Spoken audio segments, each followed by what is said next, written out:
Bom dia para você que não perde o Morning Call. Olha quem está aqui com a gente hoje, o Dan. Bom dia, Dan, tudo bom? Bom dia, Mara. Obrigado por mais essa oportunidade. Dan, eu que agradeço você acordar cedo para vir aqui conversar com a gente e traçar esse panorama sobre mercados. Ô Dan, ontem eu tive com o Rodrigo Maia, o presidente da Câmara, uma entrevista que vai ao ar daqui a pouco. E ele disse o seguinte,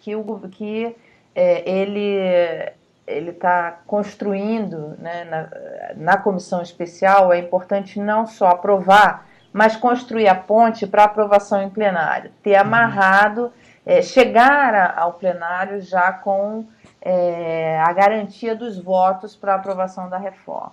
A coisa que ele falou foi em relação à reforma tributária.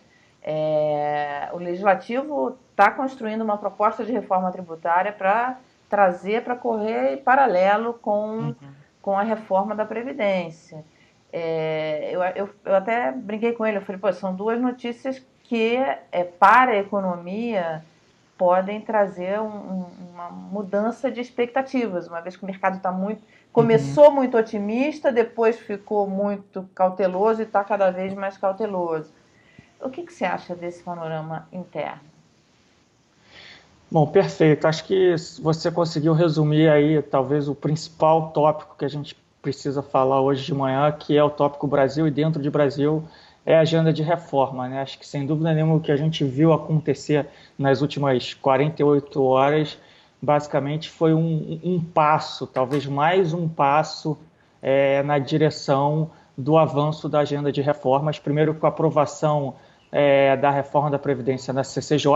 Eu gosto de dizer que se não foi a grande aprovação com um placar muito elástico, de fato a CCJ foi marcada por muitos ruídos, muita gritaria, muita baderna, não foi perfeito, faltou articulação, mas de fato eles conseguiram aprovar e como você bem falou, né, acho que teve um dedo, talvez uma mão, um braço inteiro do Rodrigo Maia nessa articulação para aprovação na CCJ. Eu acho que o mesmo aconteceu ontem na formação da comissão especial para a reforma da Previdência. O Rodrigo Maia, presidente da Câmara, ele de fato tem se empenhado para essa agenda de reforma, para a reforma da Previdência. Eles conseguiram formar essa comissão ontem e foi muito bem lido pelo mercado, tanto a velocidade de formação da comissão, como a composição da comissão. Né, o relator, a liderança, o presidente da comissão, o relator, está tudo dentro do que o mercado esperava num contexto um pouco mais positivo. Né?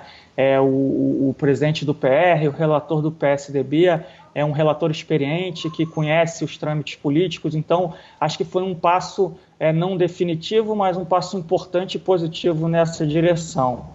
Então, esse é um ponto, acho que talvez isso que tenha animado mais o mercado ontem, né? Ontem a gente foi um dia de pressão negativa nos mercados internacionais, mas a gente viu aí o dólar chegando a bater R$ 4 no começo do dia, depois ele foi recuando ao longo do dia, fechando em 3,95, a gente viu a bolsa subir quase o índice Bovespa, então assim, foi de fato um dia mais positivo para ativos no Brasil, mesmo num pano de fundo levemente mais negativo para os mercados internacionais. Você acha que Então, de hoje fato, esse otimismo no mercado continua?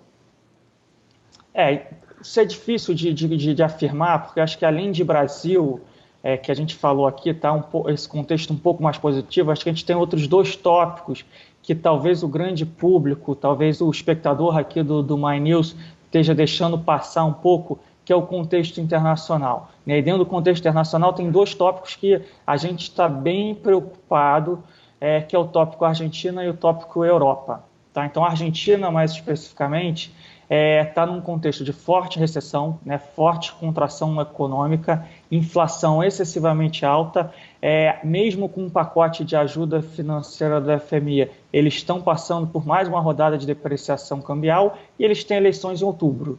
O que está acontecendo? As pesquisas eleitorais estão mostrando que o Macri, que é o atual presidente, que é visto pelo mercado como a melhor opção para a economia argentina, vem perdendo terreno para Cristina Kirchner, né, que é vista como uma candidata menos pró-mercado, ou para outros candidatos que a gente ainda nem sabe ao certo se vão ser de fato candidatos. Mas o fato é, o Macri está perdendo terreno, exatamente pela economia está indo muito mal.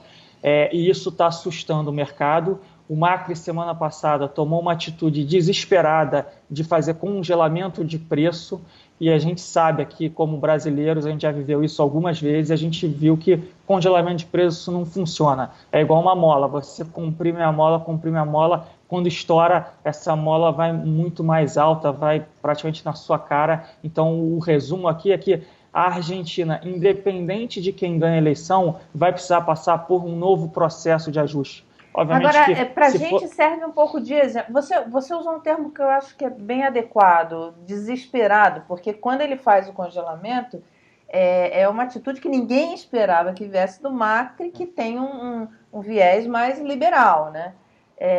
Da mesma forma, quer dizer, a Argentina entrou nessa trajetória porque ele não conseguiu aprovar a agenda de reformas necessárias para a economia argentina. Isso não serve um pouco de exemplo para o Brasil, enfim, para a condução da política econômica brasileira? Não, com certeza, eu acho que o nosso grande risco é esse. Se eu tivesse que apontar aqui o principal erro do Macri, foi ele ter contado que o cenário internacional ia ficar benigno com a liquidez elevada por muito tempo e tentar fazer as reformas de uma maneira gradual. Acho que esse foi o principal erro. Ele tinha boas intenções, mas ele achou que ele tinha tempo para não fazer um ajuste de uma vez só, para fazer um ajuste gradualmente. Então esse foi o principal erro. O cenário internacional mudou, a liquidez no mundo ficou mais escassa e pegou uma Argentina endividada, com muita dívida em dólar, com a inflação alta e com recessão.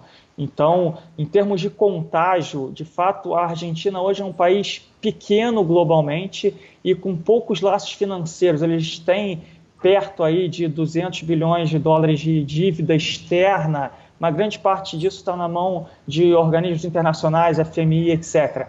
Então, o contágio financeiro é pequeno, mas o Brasil já está sentindo isso em termos de contágio econômico. Nossa área econômica fez algumas simulações, a gente pode ter uma perda entre 0,2% e 0,5% do PIB por estarmos exportando menos para a Argentina, que é o nosso principal parceiro comercial.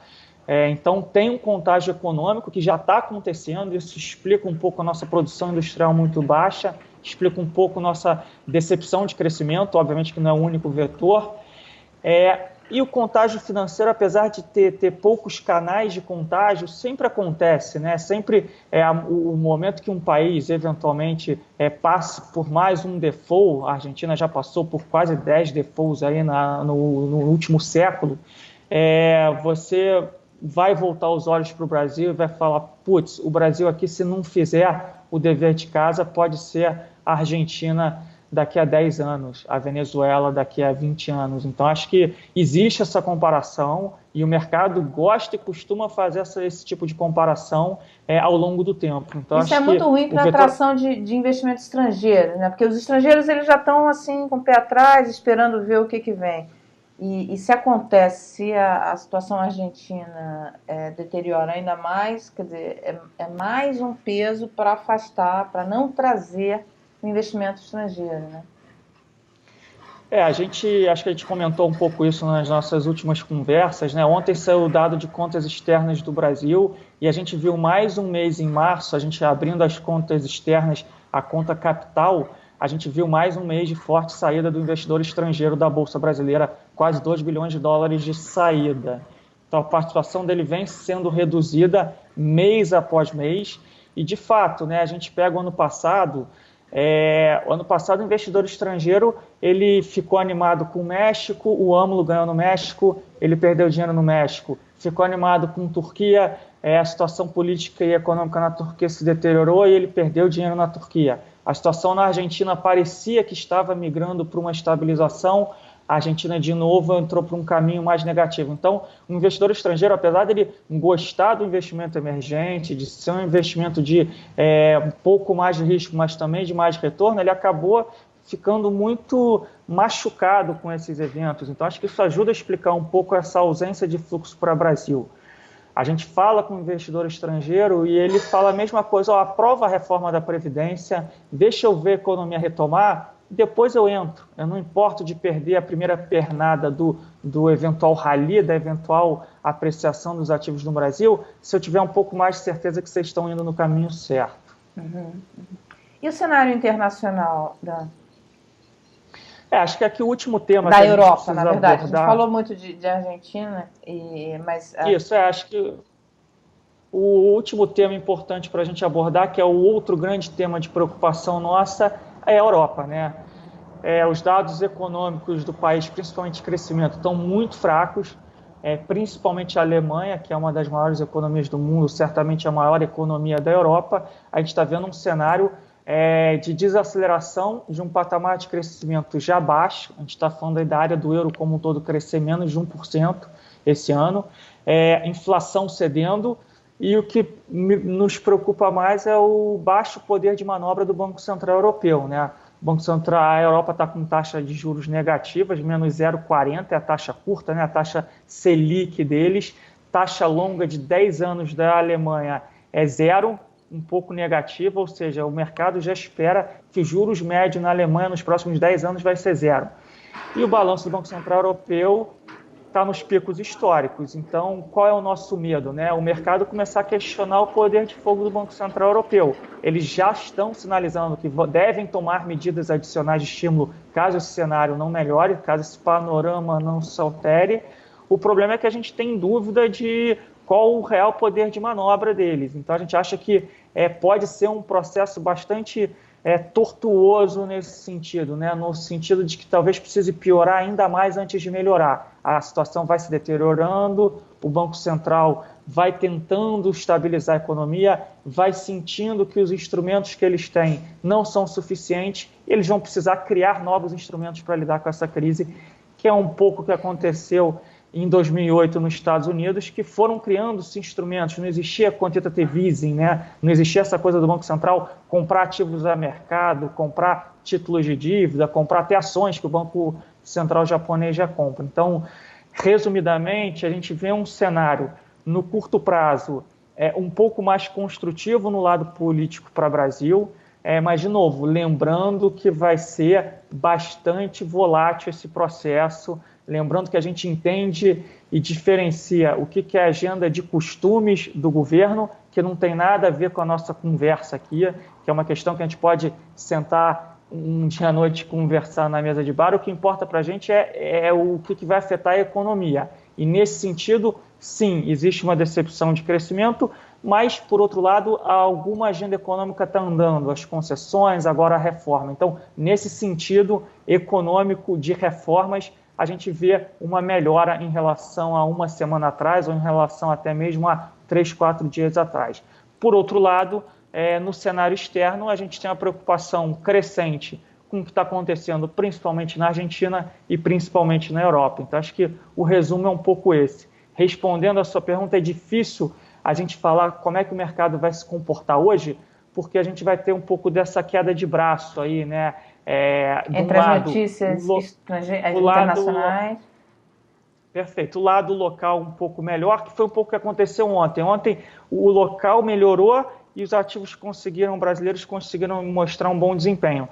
O problema é que no médio e longo prazo, se o problema externo for muito grande, nem se o Brasil estiver super bem vai conseguir segurar. Se de fato a gente for para uma recessão grave na Europa, se de fato a Argentina em algum momento, até a eleição ou após a eleição, né, até o final do ano, passar por um novo default. Então, esse tipo de coisa acaba se sobrepondo ao cenário local. Mas acho que de curto prazo, o Brasil conseguiu de alguma forma se blindar. Isso não quer dizer que a Bolsa não possa cair hoje um pouco se o externo ficar ruim.